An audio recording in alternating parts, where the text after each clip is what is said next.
guys, so for this one we're going to go ahead and start talking about theories, perspectives, and paradigms. Just want to go ahead and hit the ground running. A theory is simply an explanation. That's all it is. You're looking at something that's happening, and you are proposing a theory as to why it happens. I mean, some of the theories I've heard are actually pretty ridiculous. We'll talk about that when we talk about the research section of this but just wanted to let you know that a theory is simply an explanation. A paradigm and a perspective are ways of looking at things. When we look at the theories, paradigms, perspectives of sociology, however you want to phrase it, I want you to understand, and I want you to keep in mind the parable of the blind men and the elephant. The blind men and the elephant is a parable where blind men who were the way they saw, the way that they see was through touching, and they wanted to know what an elephant looked like. Well, because an elephant is huge, each one grabbed a different part of the elephant, and they came up with different ideas about what an elephant looked like. Here's the thing, they're absolutely correct. The elephant is like a big snake to the man that's grabbing the trunk. The elephant is like a tree trunk to the man that's grabbing the leg. By the way, I do not recommend you go to an elephant and grab its trunk or grab its leg. And I certainly don't recommend you stand behind the elephant and grab that tail, if you know what I'm saying. But I'm telling you, they all had it right. But because they didn't have the big picture, they had it wrong too. They only got a small taste. And the fact of the matter is, guys, and I'm letting you know now, you have to open your mind and see the bigger picture. In fact, when we talk about the big picture and here, the two perspectives that are big picture, even they are not getting the entire picture. And we'll talk about that right now. Because the three major paradigms, perspectives, theories of sociology, I've heard sociologists call them all three: paradigms, theory, perspective, what have you. Structural functionalism and the conflict perspective are the macro level, macro sociology. Remember we were talking about that in the first video? The symbolic interactionist perspective is the micro sociology, the micro level. And let's go through and let me explain these to you in great detail, because I'm telling you, ladies and gentlemen, everything that we are going to focus on in this course is going to be looked at through these three paradigms, these three ways of looking, these three sociological perspectives. And if you don't understand them, you're going to have a lot of trouble in this course. So get with me and I will try to explain them to you in the event that you're not catching on. Structural functionalism is a macro level perspective. It focuses on society as a living organism or a machine with interrelated parts, or if we're talking about the living organism, interrelated organs of the human body.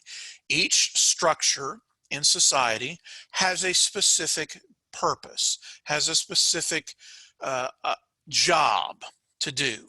Okay, so just like the organs of the human body have a specific job to do, as long as they are doing their job, equilibrium is established. It works like it should. The machine works, the human body works. Problems come about when one or more of the structures of society do not do what they are supposed to do. And we see that happening quite a bit. We'll talk about this in greater detail, particularly when we talk about the criminal justice system or the education system. One or more of the structures in society are not doing their job. They're not working according to their stated purpose.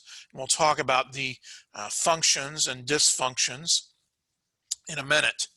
The fact of the matter is, because of that, equilibrium is not allowed and there are problems with the society. Herbert Spencer was the person who coined the phrase survival of the fittest. See, you're learning something new already, because I'll guarantee you that many of you probably thought it was Charles Darwin. No, no, no, it was Herbie. Herbert Spencer. And I don't know why I haven't fixed this yet. He lived to 1903. I'm sorry. Don't worry about when he died. I'm not going to quiz you on it. He lived to 1903, but he's the person to coin the phrase survival of the fittest. And I want you to pay attention to him, because some of the things he said are pretty out there. He focused on something called social Darwinism. Basically, he believed that society, society was a living organism. He was a functionalist, and he believed that if you could not or would not contribute to society, and he made absolutely no distinction whatsoever between individuals who could not, meaning that they were sick, they were infirmed, they had some kind of disability that prohibited them from contributing to society, or people who were just lazy, people who just didn't want to contribute to society. He felt that these people should go off and die, and society would be reborn stronger. And he felt that there was a problem with people who were always trying to help people who could not or would not contribute, and it only held society and individuals in society back. Because he believed that the purpose of sociology was not to constrain individual freedom. Real lovely guy. Even kind of looks like Ebenezer Scrooge, doesn't he? I didn't notice that until somebody pointed out to me, but he does. Herbie's just not a nice guy. This guy Durkheim, he wasn't exactly a nice guy either. I mean, he was all right. He was a little bit different than Herbie. EMILE Durkheim lived in France in the 1800s, 1900s. He talked about a couple of things that you're going to need to know for your exams. First of all, he talked about solidarity. Solidarity is what holds a society together. Societies are held together by either mechanical solidarity or organic solidarity. Mechanical solidarity is found in primarily in very primitive societies.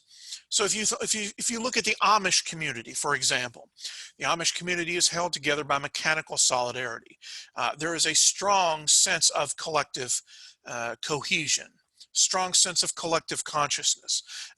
There is very limited individuality.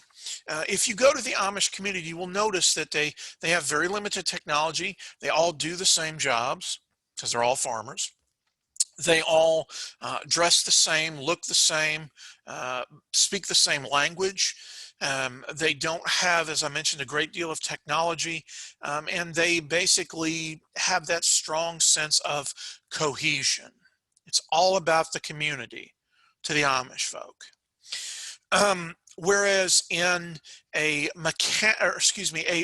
organic society, such as the rest of the United States, we have a great deal of technology. And in fact, Durkheim felt that is what transformed societies from mechanical to organic, was the technology. Because we have advanced technology, we are an organic society. If you look around in the United States, other than the Amish community, you'll see that we have a great deal of diversity. We don't have a strong sense of cohesion. We have more individuality.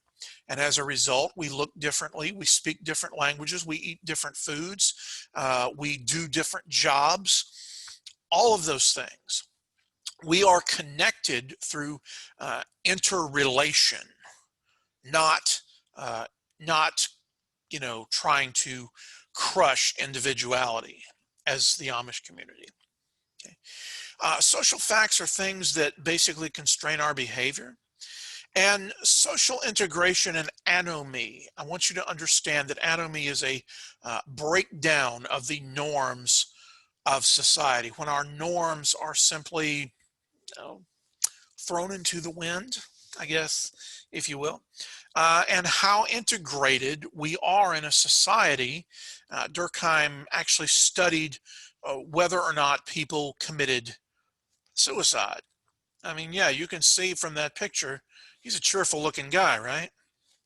Well, the point is with Durkheim is he wanted to know why people committed suicide, and he found that people who were more integrated in society, meaning that they had more bonds to society, were less likely to commit suicide.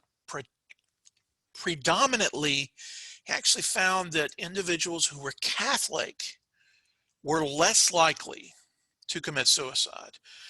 They were more integrated. They were married often. They had children. They had more to lose with the bonds of society. But when those bonds become broken, okay, he said that they were more likely to commit suicide. Let's talk about Merton. Merton is one of my favorites, even though I consider myself I'm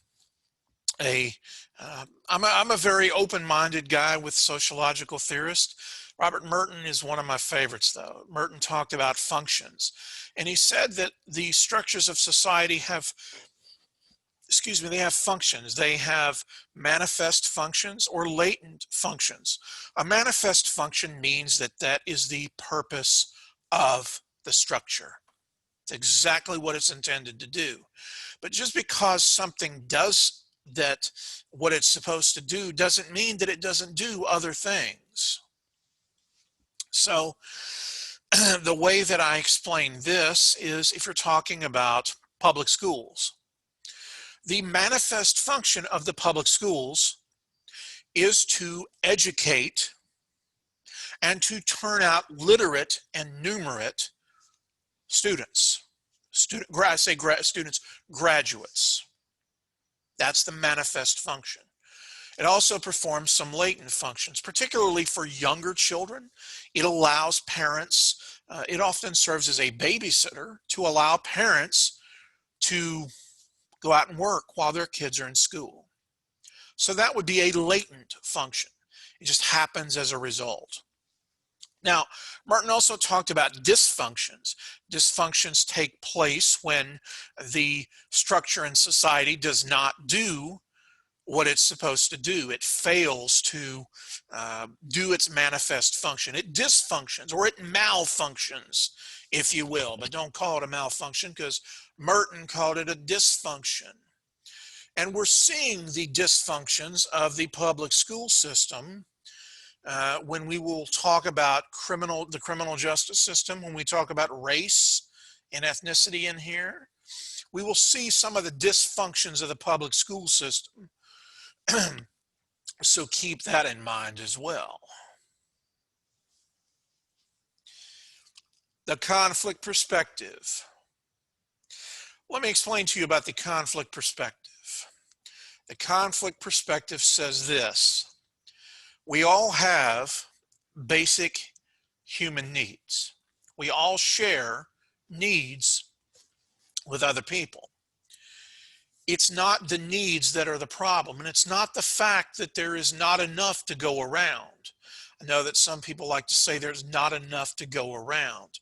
Well, I'm here to tell you that the conflict theory says there is enough to go around. The problem is, and these are where problems, this is where problems come from, according to the conflict theorist, is that the distribution, it's how the resources are distributed. Some people have a lot, some people have a little. I mean, in this country, we've got a man by the name of Bill Gates, who's worth about $80 billion. And I said billion with a B. Now, I think I'm doing okay financially, but I'm certainly not $80 billion worth of doing okay. You understand what I mean? And you also have people in this country who are doing very, very, very poorly compared to Bill Gates. And look, I'm not picking on Bill Gates. I don't even know the man. He's probably a nice guy. I'm just saying that he has a large piece of the proverbial pie. And that is the problem. It's not that there's not enough to go around. It's just that very few people have a large amount of the pie, and a large number of people have very little. So that's going to cause conflict. Conflict theorists believe that all problems that we're going to talk about in this class later stem from this inequitable distribution of resources. Let's talk about a couple of the common conflict theorists. Karl Marx. Karl Marx felt that capitalism was exploitation. But I want you to understand that Karl Marx, again, keep in mind when he lived. You see here, lived in the 1800s, and he lived in Western Europe. Actually, he was getting kicked around a lot because he spoke out against the immorality of capitalism. It was not the capitalism that you're thinking of.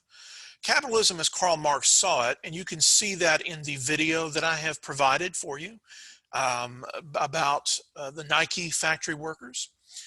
Capitalism was exploitation. It was. It's not the capitalism that we have here. In fact, when we talk about capitalism, and we will, the United States is not a capitalist society, at least not the way Karl Marx saw it. He felt that the bourgeoisie, the wealthy aristocrat landowners, and the owners of the means of production were taking advantage of the working class proletariat. I mean, there was no such thing as OSHA regulations, minimum wage, overtime, nothing. It was basically, there were no unions. It was basically every man for himself, and you got paid what you got paid.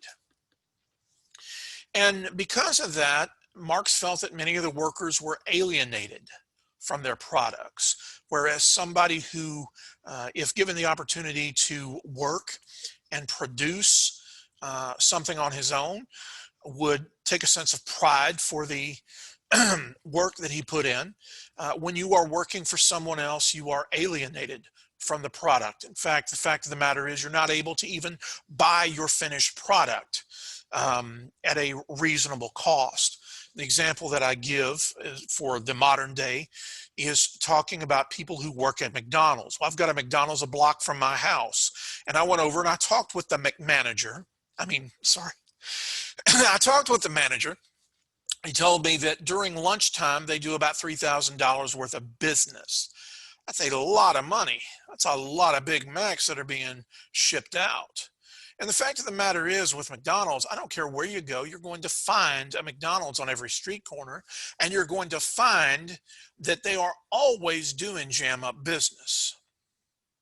Now, of that $3,000 in that 1 hour, how much do you think that the person who makes the Big Mac is going to take home? Figuring about $8 or $9 an hour. So there's a drop off somewhere. You see what I'm saying? Alienation. Alienation. C.WRIGHT Mills is one of my favorites. Absolutely love this guy. He talked about the power elite. He also talked about the sociological imagination, which we talked about earlier. But he also talked about the power elite. The power elite was a group of high-ranking military, business leaders, and politicians that looked out for one another and passed laws that were beneficial to them at the expense of you and I. I mean, as George Carlin said, it's a big club and we ain't in it. And that's exactly what C.WRIGHT Mills was talking about. And we'll talk more about this power elite, and we'll talk more about this conflict perspective in terms of the power elite when we talk about crime and deviance in this class. Max Weber I'll talk about Max Weber a lot when we talk about politics and government, because he did talk a lot about authority and power and things of that nature. But for the most part here, just know that Max Weber, and it's pronounced Weber, talked about the Protestant work ethic. Basically, he disagreed with Karl Marx. He felt that if you worked hard and invested your money, you should be able to enjoy the fruits of your labor. He saw nothing wrong with exploitation because he felt that the people that worked hard should get ahead. He also talked about the iron cage, or the shell of steel, in which we have wrapped ourselves up in. Now, whereas Karl Marx felt that eventually the working class was going to become sick and tired of being taken advantage of, and we were going to overthrow the people who were working us to death and taking advantage of us, Max Weber thought, probably not. He said, probably not. He said, we're stuck in this iron cage, shell of steel of bureaucracy. I'm going to go ahead and talk about the different economies, and basically you really don't need to focus too much on this. Just know that the economies that started about 10,000 years ago were hunters and gatherers. We hunted food, we supplemented what we hunted with stuff that we could forage. Then there came a society based on horticulture and pastoral. We started planting seeds, we started raising livestock. I want you to know these first societies, the hunters and gatherers, were nomads. I mean, they were following the animals essentially. But when we started planting in the ground and we started raising livestock, generally societies started to be set up in static places. They weren't moving around a lot. Okay, the horticultures and pastoral societies were primarily near large bodies of water, rivers. In fact, that is where the major civilizations, the major early civilizations started, were along major rivers, waterways, because that's where the animals were, and that's where the fertile ground was that they were able to plant into the ground and grow crops. Well, then it came to pass that through technology, and keep in mind that all of this is a technology-based change, individuals started growing more than they could grow. The advent of the plow was, if I can say this, and I've said this every class, and I'm sorry, it's a dad joke, I know it, but the plow was groundbreaking technology. The fact of the matter is, the agricultural revolution came about, and people started growing more than they could consume, more than they and their families could consume. So what they did is they started bartering with one another. And I'm not saying that money didn't exist before then, but I'm saying that this agricultural revolution, actually the technology allowed people to grow more, where they could feed more people than just themselves and their families. And then around 1770, the Industrial Revolution came, and people started leaving the farms for the big cities to work in the machines. They started working for wages. And the problems that were associated with the Industrial Revolution were ginormous. I mean, you had people flocking to these large cities, poverty wages. You had people that were living in slums, the raw sewage. It was crime. Everything was just rampant, thanks to the Industrial Revolution. I'm not saying it's bad. I'm just saying that was the conditions that they were living in at the time. And then around 50 years ago, 1970, we came into the information revolution. Nowadays, everything is run on the power of the microchip. I'm reaching out to you now through the internet, through the computer. We're seeing a global economy coming about because we are coming together as one world. So I want to explain the difference between capitalism, socialism, and communism. Capitalism is a free market economy, okay? The end goal of capitalism is to make a profit. That's just it. Socialism is the end goal is the betterment of society. You are putting everything in a big pot and you are distributing it to people based upon their needs. And communism is what I refer to as socialism on steroids. Okay. In a communist economy, the government owns all of the means of production. There is absolutely no private ownership. And I want to mention, if you need help thinking about this, think about this much like a spectrum. On one end of the spectrum, you have capitalism, and you move from capitalism to socialism, which is more middle of the road, to communism. So, and then finally, globalization. This deals with the economy here. I want to mention that globalization focuses on one world, and we'll talk more about globalization when we talk about cultural diffusion in the later lectures.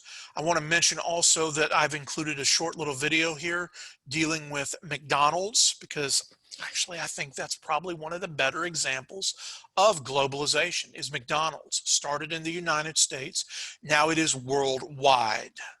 Okay, and that's just the way it is. But keep in mind that every culture, every country is going to have different aspects for their McDonald's, different items on their menu. But as far as I know, I think the only two countries that, the only country that does not have a McDonald's is North Korea. So just wanted to throw that out there. The last perspective is the micro-sociology perspective, symbolic interaction.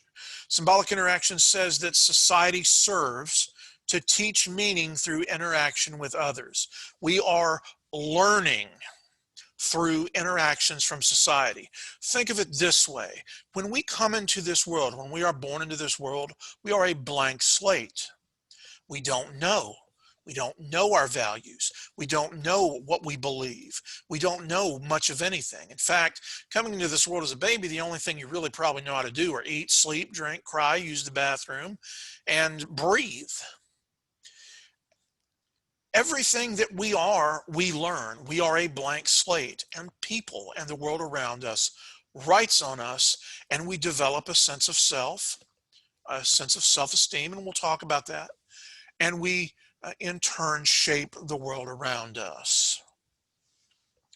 This man here, Charles Cooley, talked about the looking glass self. The looking glass self focuses on how we develop our sense of who we are. And he said, and this is pretty interesting, he said that we develop a sense of who we are based not on how people perceive us, but rather how we perceive that people perceive us.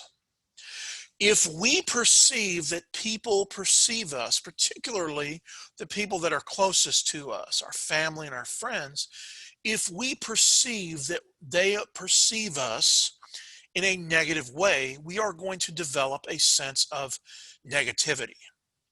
He was talking about the looking glass self, because the looking glass, I mean, for those of you that are not aware, a looking glass is a mirror. And he said, in essence, society and the people around us are our mirror. Mead talked about how the sense of self was developed, and he said that it happened in stages, a lot like Piaget, and the stages that they talked about, how you are born, and you are born a blank slate, and you learn through imitation. You learn to play, you learn the rules of the game around you, and then eventually you are expected to take the role of the generalized other. Basically, you are expected to not only know what's expected of you, but what's expected of everybody around you. And I'm not going to go into great detail about George Herbert Mead, no offense to him, but just wanted to say, just know that it's all about stages. Last but not least is Erving Goffman. Erving Goffman's talked about dramaturgy. Dramaturgy is the belief that the world is a stage and we are but actors. And as actors, we are going to act accordingly. We are going to put on a performance. And we'll talk about putting on a performance when we talk about roles and statuses later on. But just know that that is what we are putting on a performance, and we are acting the part. Okay. And this theory here, postmodern theory, I'm not really going to talk about it, but the postmodern theory basically says that there is no absolute truth and that history is simply a deconstruction of the facts that have been written down. Now, the fact of the matter is, I wasn't there. I wasn't there when it happened. I don't know what happened. But I'll tell you that there's more than one side to every story that's being told. So just be aware of that. And if there are, if you have any questions with these perspectives, again, please reach out to me, because this is going to be the basis of the entire course. Okay? I'll see you.